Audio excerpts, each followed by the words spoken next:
about another 200 win, how you finished strong. That double header today. You just talk about that the whole day. The whole day was good. I feel confident. I feel strong. The headwind was a monster for us today, so I am glad that I did the 100 before that 200 because it's shocking. When that headwind slaps you, it's shocking. So I knew going into it. So I think that helped me in the 200. But it was good. Was that the fiercest headwind that you can recall? I think that's the fiercest headwind that the only one worse that I say would Bermuda back in a couple years ago in 2022.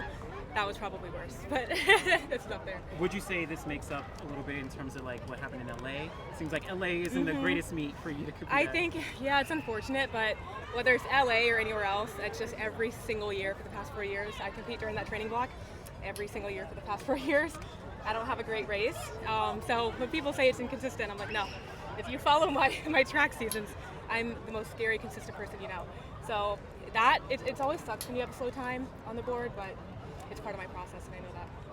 So, talk about that confidence, that positive self-talk. It's really important. I mean, I was talking to my coach after the 100, and having a headwind like that and not like competing the way I normally do is obviously a little bit defeating. It's easy to kind of put yourself down, and everyone wants to win.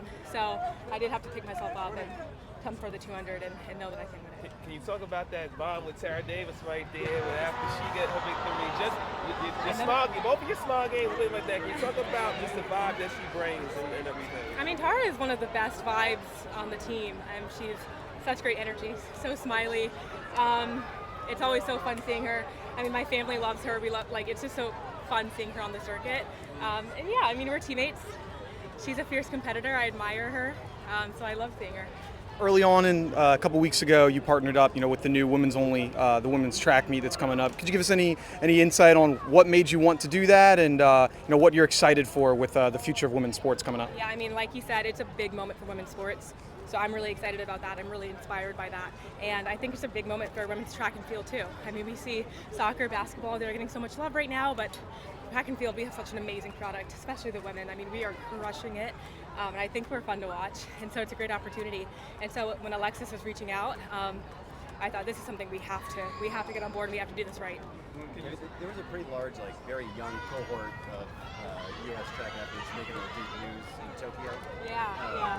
How much different does it feel from a team-wide standpoint where you all are together now? That's a really good point. It was a very young team, and we were all kind of breaking through, and it was kind of this new shift into a new generation of women's track athletes. So to be a part of that and see all of us grow and compete together and challenge each other, I mean, it's definitely been special. It's definitely been challenging to be a part of that cohort. I mean, women's track is doing pretty incredible things right now.